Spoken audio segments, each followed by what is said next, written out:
여러분 지난 한 주 잘 지내셨어요?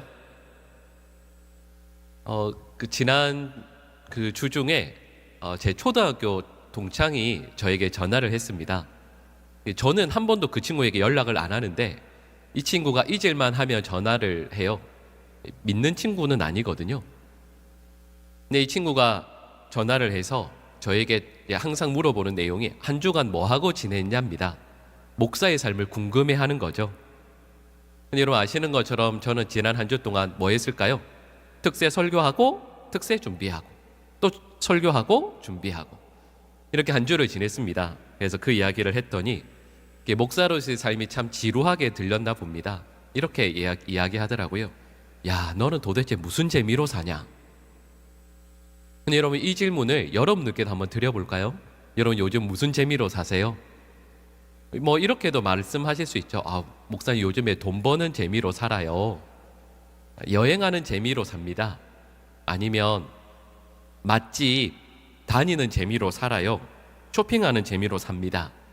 어떤 분들은 자녀가 잘 자라서 자녀 기르는 재미로 삽니다.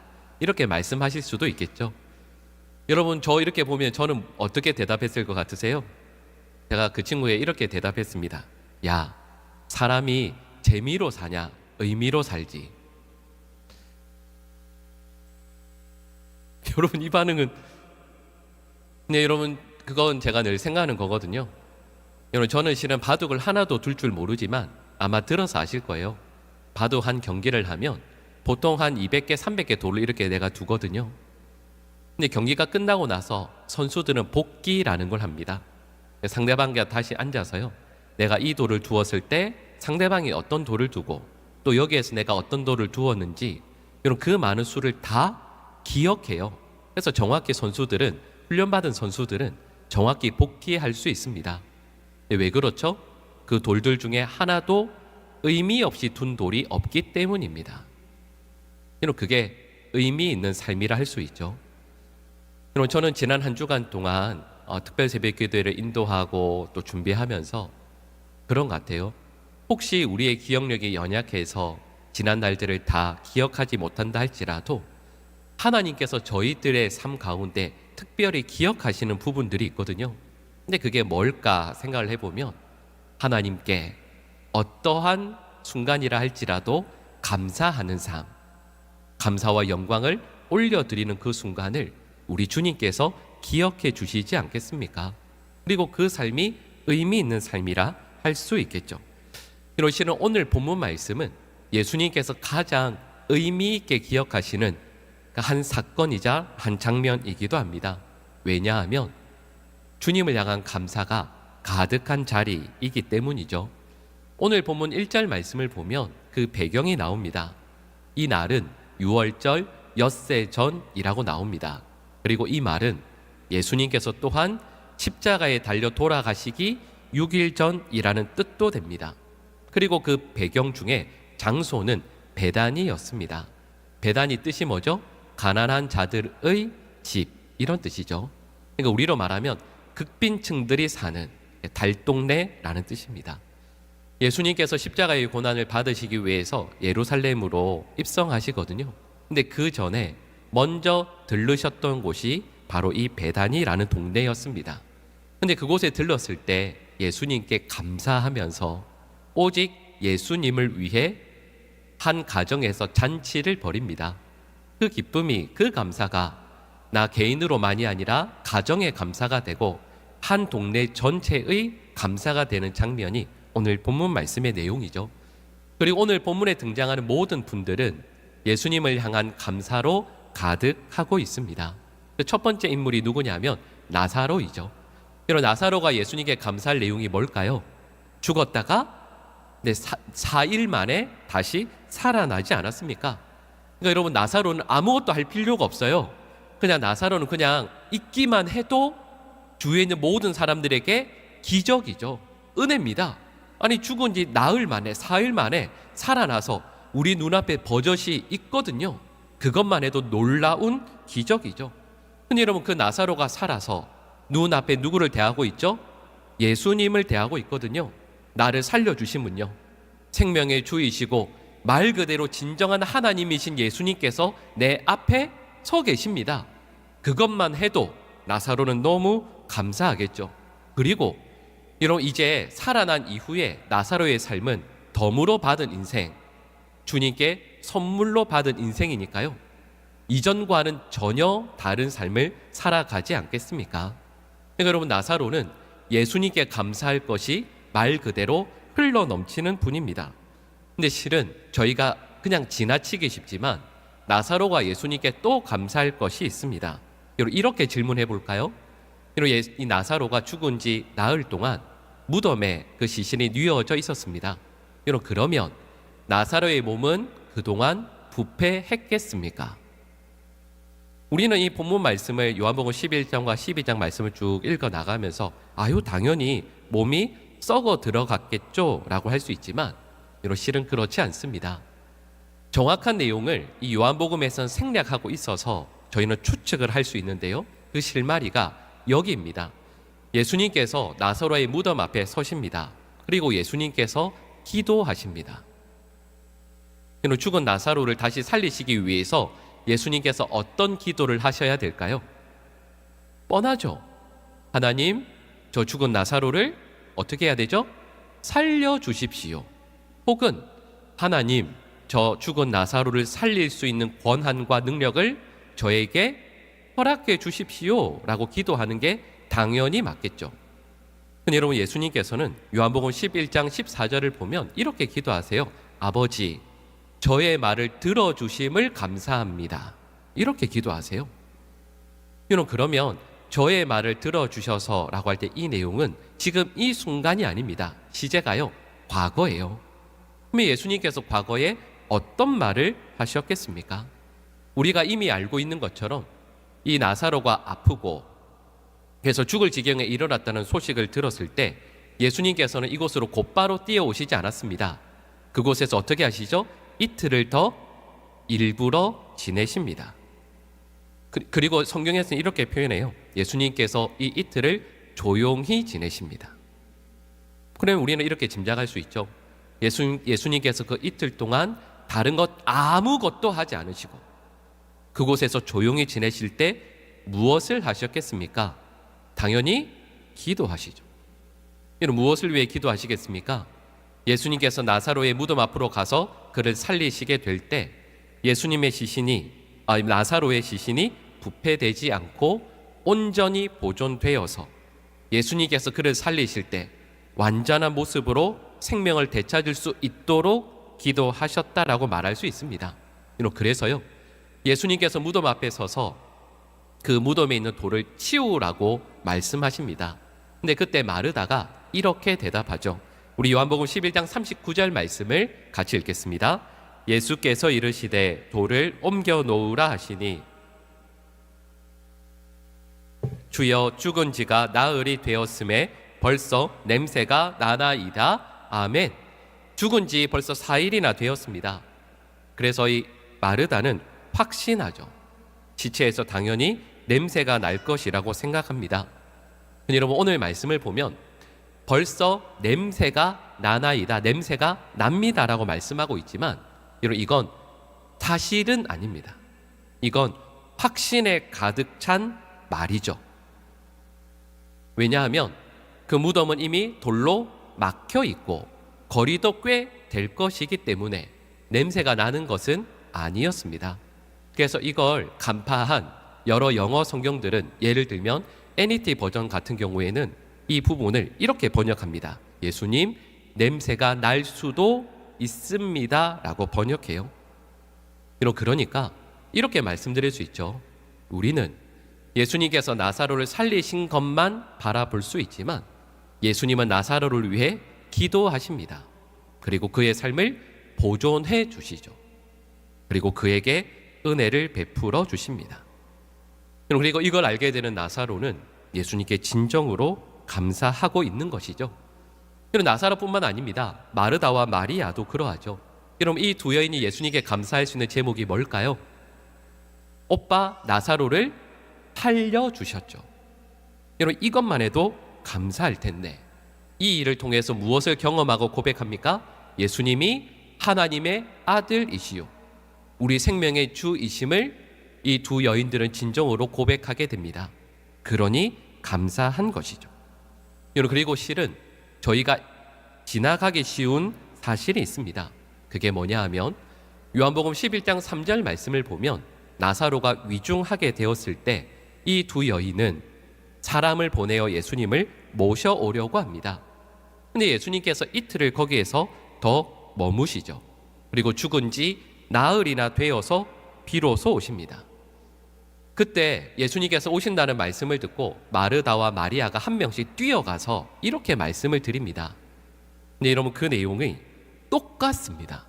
우리 요한복음 11장 21절과 11장 32절 말씀을 연속해서 같이 읽겠습니다. 마르다가 예수께 여짜오되 주께서 여기 계셨더라면 내 오라버니가 죽지 아니하였겠나이다. 마리아가 예수 계신 곳에 가서 배웠고 그 발 앞에 엎드리어 이르되 죽지 아니하였겠나이다 하더라. 아멘. 여러분, 보니까요, 마르다와 마리아가 예수님께 하는 말이 똑같죠. 무슨 의미겠습니까?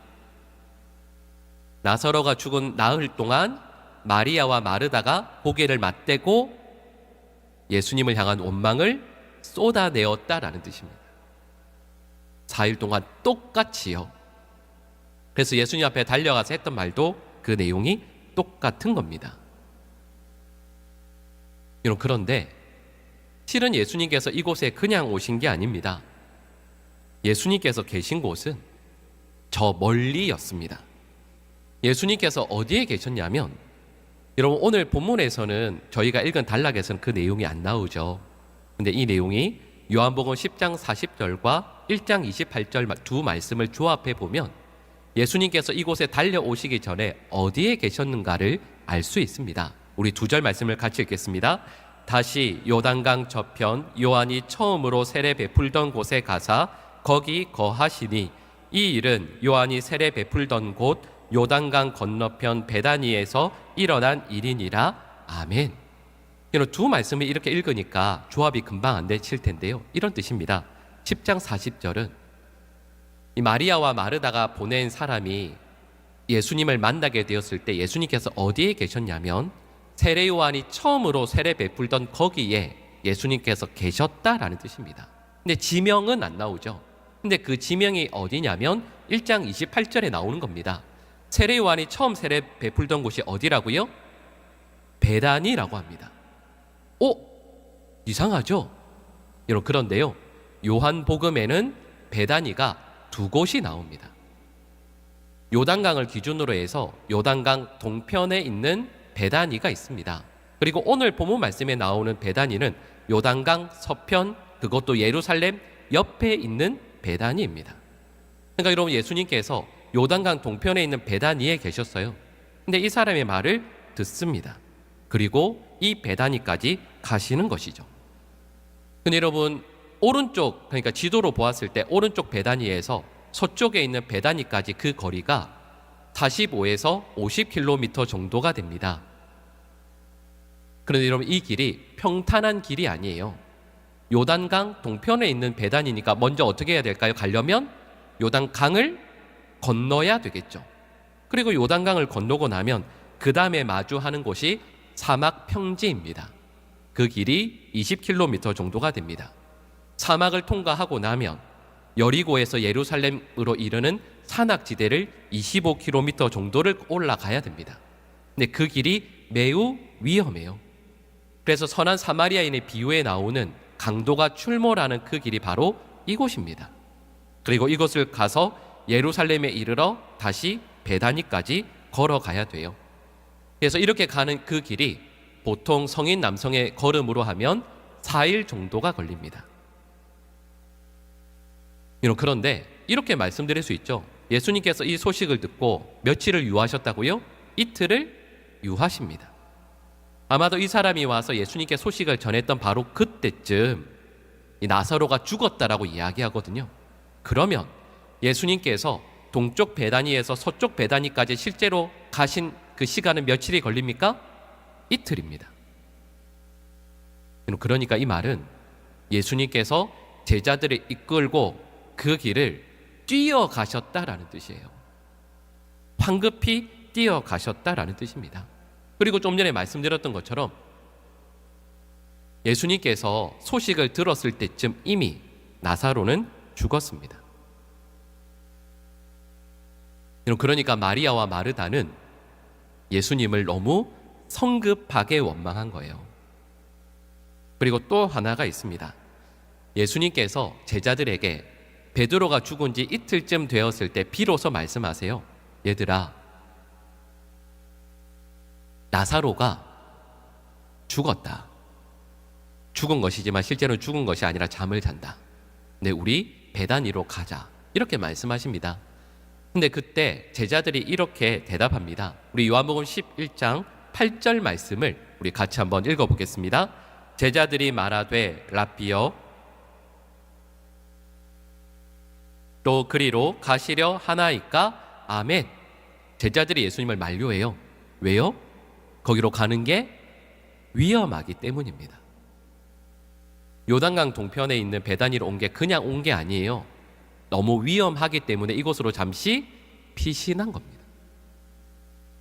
근데 예수님께서 나사로를 위해 요단 서편에 있는 유대 지역의 가장 핵심 지역으로 가자고 말씀하시는 거죠.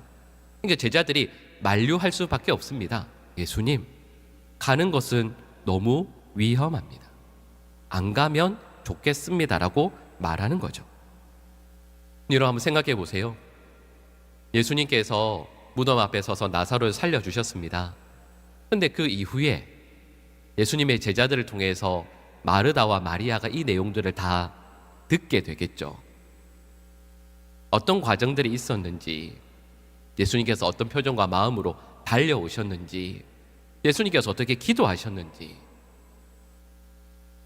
이걸 알게 되었을 때 마리아와 마르다의 그 얼굴은 아마 심령은요 부끄럽고 죄송함으로 가득했을 겁니다.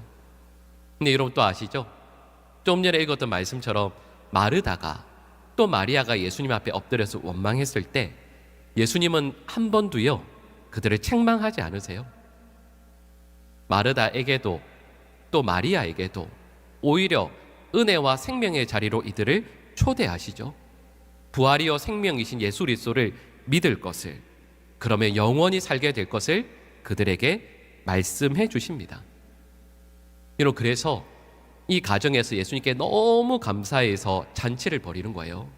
그 어려운 집이, 하루하루 살아가는 것도 힘든 이 집에서 예수님께서 우리 가정을 위해서 그리고 나를 위해서 베풀어 주신 그 제목들이 너무 감사해서 잔치를 벌입니다. 그리고 또 아시죠? 마리아가 어떻게 하죠? 순전한 나드 한 근, 너무도 값비싼 그 향유를 예수님의 앞에 가져와서 예수님의 발에 붓습니다. 그리고 여인의 영광이라고 하는 머리털로 예수님의 발을 닦기 시작합니다. 그 가치가 얼마라고 되어 있죠? 300데나리온이라고 되어 있습니다. 로마의 정규 군인이 300일 동안 일해야 벌 수 있는 금액이죠. 목사님 이 정도 모으는 거 한 3, 4년, 4, 5년 열심히 일하면 되는 것 아닙니까? 여러분 절대 그렇지 않습니다. 중산층에 있는 누군가 그렇게 모으는 것은 그렇게 어렵지 않겠지만 가장 가난한 집에서 더구나 여인의 몸으로 이만큼을 모으는 건 정말 어렵죠. 여러분 마리아에게 이 향유라는 것은 결혼 지참금으로 지금까지 준비하고 간수해왔을 보물과 같습니다. 근데 이걸 예수님께 부었으니까 이제 마리아는 유리한 조건으로 결혼할 수 있는 가능성이 아예 사라져 버렸습니다. 마리아는 예수님께 자신의 모든 것을 쏟아 부은 것이죠. 마리아는 예수님께 있는 힘껏 자신의 마음을 다 들여서 감사를 표시하고 있습니다.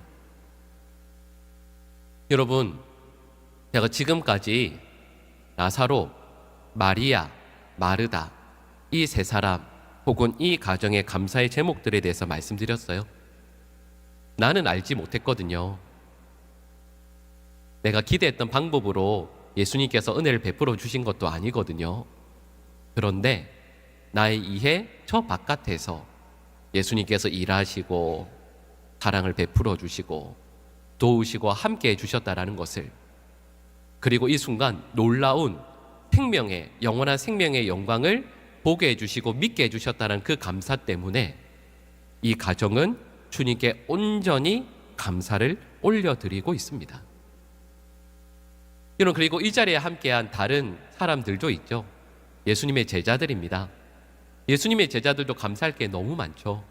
왜냐하면 그냥 살았으면 어부로 아니면 세리로 그냥 다른 이들처럼 그렇게 살았을 텐데, 죄인된 우리를 예수님께서 불러주시고 제자 삼아주셔서 지금까지 함께 해주신 것 아니겠습니까? 그러니까 제자들도 감사할 제목이 너무 많죠. 그리고 또 중요한 게 있습니다. 이 잔치의 주인공이 누구입니까? 예수님이시죠. 근데 그 예수님도 감사의 삶을 살아가시는 분이었습니다. 복음서 말씀을 이렇게 읽어보면 예수님께서 감사하셨던 장면이 크게 네 곳이 나옵니다. 첫 번째가 오병이어의 기적이었죠. 그때 한 소년이, 이 남자만, 성인 남성만 5,000명이 되는 그곳에서 예수님께서 제자들에게 말씀하셔서 이들을 먹이라 하실 때 아무것도 없는 상황에서 한 소년이 물고기 2마리, 보리떡 5개를 들고 나옵니다. 근데 예수님께서 어떻게 하시죠? 이걸 들고 하나님께 감사 기도하시죠. 우리 같으면 어떻게 하겠어요? 이런 걸 들고 왔냐? 이 작은 걸로 누구 코에 붙이라고 하는 거냐?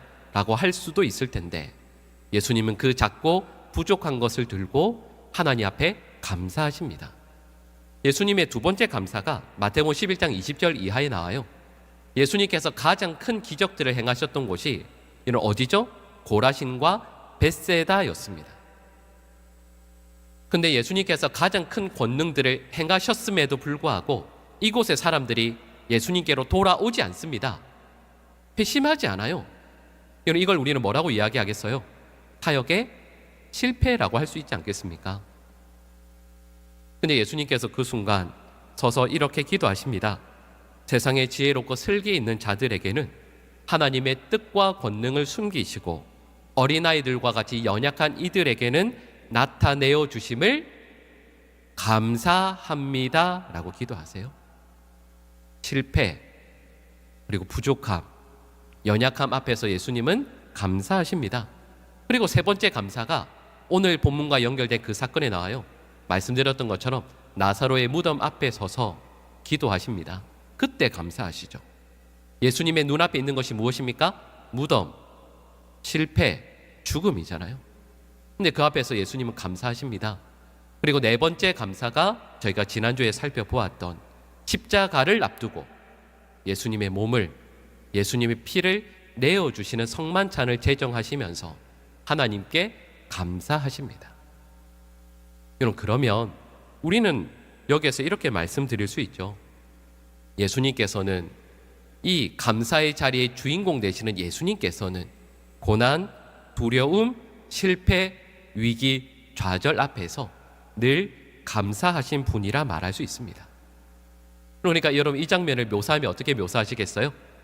이 잔치 자리를 감사의 주가 좌정해 계시고 그 곁에 나의 마음을 감사로 온전히 드리는 성도들이 가득한 자리이죠. 세상에 부자들이 가득한 자리도 분명히 있을 테고 화려한 자리도 있겠지만 그것에 주님께서 주목해 보시는 것이 아니라 주님을 향한 감사로 가득, 그 마음이 가득한 이들이 모인 바로 그 자리를 우리 주님께서 기뻐하시며 주목하신다라는 뜻입니다. 여러분, 그리고 저는 오늘 이 예배가 바로 그런 자리가 될 수 있기를 소망합니다. 주님께서 나의 삶을, 나는 몰라도, 나는 저 뒤에 하나님께서 어떻게 일하시는지 몰라도 거기에서 우리 주님께서 우리를 위해 여전히 일하시고 돌보시고 함께 하심에 감사해서 주님 앞에 서서 주님 앞에 나의 마음을 다 올려드리는 것. 여러분, 실은 그게 바로 이 추수감사절의 의미이죠. 근데 여러분, 모두가 감사로 가득한데 갑자기 한 명이 등장합니다. 불평하는 사람이 등장해요. 누구죠? 가롯 유다입니다. 이런 가룟 유다는 예수님을 3년이나 따라다닌 제자입니다. 그리고 그의 똑똑함, 그의 열심, 그의 헌신을 인정받아서 칭찬받는 사람이죠. 그래서 이 그룹 가운데서 그가 맡았던 일이 뭡니까? 가장 신뢰하는 사람에게만 맡기는 회개하는 일을 이 사람이 감당했습니다. 오늘 본문을 보니까 가난한 사람을 챙길 줄도 아는 그런 사람으로 보여지죠. 여러분, 이 가룟 유다를 향해서 성경은 정확히 이렇게 평가합니다. 본문 6절 말씀을 보면 뭐라고 말씀하냐면 도둑이라고 평가해요. 여러분, 가룟 유다가 감사하지 못하는 이유가 있습니다. 여러분, 만약에 이 자리에 여러분이 있다고 생각해 보세요. 이 가정에서 예수님을 위해 감사 잔치를 벌이고 예수님께 한 여인이 나타나서 귀한 향유옥합을 전 재산을 쏟아붓습니다. 예수님 곁에 3년이나 따라다녔던 제자들이라면 이렇게 말해야 되지 않겠습니까? 아이고, 이거 어떡하나, 내가 예수님께 너무 감사해서 내가 먼저 잔치를 벌였어야 되는데 향유를 부어야 되는 사람은 저 여인이 아니라 바로 난데, 불러주신 나 너무 감사해서 예수님께 부어야 하는데 이렇게 할 법도 한데, 가룟 유다는 그렇게 하지 않습니다. 가룟 유다는 이 여인을 책망합니다. 그리고 이 자리에서 불평하고 있죠. 그럼 이 가룟 유다가 이렇게 감사하지 못하는 이유가 있습니다. 여러분, 그 이유를 이렇게 말씀드릴 수 있습니다. 여러분, 앞서 예수님께서 나사로를 위해서 그리고 마르다와 마리아 가정을 위해서 기도하시고 또 달려오시고 은혜를 베푸시며 우신 이유가 무엇입니까? 여러 가지로 말할 수 있지만 명확히 성경은 이렇게 말씀합니다. 요한복음 11장 5절 말씀을 우리 같이 읽겠습니다. 예수께서 본래 마르다와 그 동생과 나사로를 사랑하시더라. 아멘. 예수님께서 이 가정을 위해 기도하시고 달려오시고 그 무덤 앞에 서서 우시며 그들에게 은혜를 베풀어 주시고 그들에게 영원한 생명을 허락해 주신 이유가 무엇입니까? 라고 하면 한 문장으로 말할 수 있죠. 예수님께서 그들을 사랑하셨기 때문입니다. 근데 중요한 문제가 있죠. 사랑하시는데 막상 그 자리를 보면 사랑하시지 않는 것 같거든요. 예수님께서 이틀이나 늦게 오세요. 예수님께서는 왜 내가 원하는 방법과 장소에 뜻에 맞추어서 일하시지 않으시는가? 왜 예수님께서는 지금 당장 나의 어려움을 외면하시는가? 이런 질문과 고민이 들죠. 그래서 많은 성도들이 이렇게 결론 내립니다. 아, 예수님은 나를 사랑하지 않으시는구나. 근데 여러분, 그렇지 않습니다. 사랑하지 않으시는 것처럼 보이는 상황, 사건들이 있지만 예수님은 우리를 지극히 사랑하십니다. 여러분, 이걸 가룟 유다가 인정 안 해요. 예수님께서 가룟 유다를 사랑하셨을까라고 했을 때 성경은 이렇게 대답합니다. 요한복음 13장 1절 말씀을 우리 같이 읽겠습니다. 유월절 전에 예수께서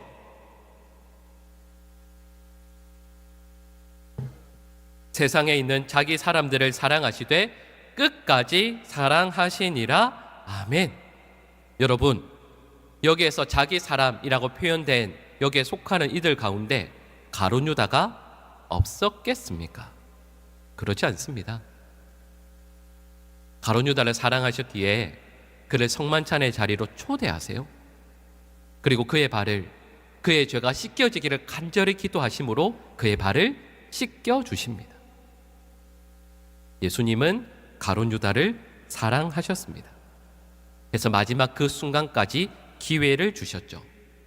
여러분, 그런데 가룟 유다는 앞서 말씀드린 것처럼 예수님께서 나를 사랑하시지 않는다라고 여겼습니다. 예수님께 실망했어요. 왜냐하면 상황이 그렇지 않기 때문이죠. 여러분, 가룟 유다의 관심은 예수님이 아니었습니다. 딴 데 있었죠. 오늘 본문 말씀을 보면 가룟 유다의 가장 큰 관심은 무엇이었습니까? 돈입니다. 그리고 이 세상입니다. 그리고 이렇게 말할 수 있죠. 가룟 유다가 예수님을 배신한 이유가 무엇이겠습니까? 나를 사랑해 주시는 그 예수님의 사랑을 끝까지 거부한 이유가 무엇이겠습니까? 내가 원하는 것을 주지 않으시기 때문입니다. 나는 돈을 원하거든요. 나는 세상에서 잘 되기를 원하거든요. 여러분, 저희는 오늘 추수감사절을 맞이합니다. 추수감사절 맞이하면서 지난 한 주 특세하면서도 그렇지만 계속 이렇게 말씀하잖아요. 감사해야 된다고. 근데 우리는 많은 경우에 오해해요. 무엇을 감사해야 하는가 라고 했을 때 추수감사절이니까 많이 추수한 것에 감사해야 된다고 오해해요. 그래서 많이 추수하면 많이 감사하고, 아유 목사님 올해 한 해는 공쳤어요 하면 감사할 게 없다고 생각해요. 네, 여러분 그렇지 않습니다. 우리의 소출을 감사하는 것이 아니라 우리를 끝까지 사랑하시는 예수님께 감사하는 것이고, 우리에게 영원한 생명을 약속해 주시고 허락해 주시는 예수님으로 인해서 감사하는 것이고, 내가 주님에 대해서 평가하고 주님에 대해서 이런저런 주님의 일하심을 재단하는 그것으로 감사하는 것이 아니라 나의 이해, 나의 생각을 뛰어넘어 내 삶의 저 뒤편에서 일하시며 나를 위해 지금도 기도하시며 이 죄인된 나를 끝까지 사랑해 주시는 그 주님으로 인하여서 감사하는 것입니다.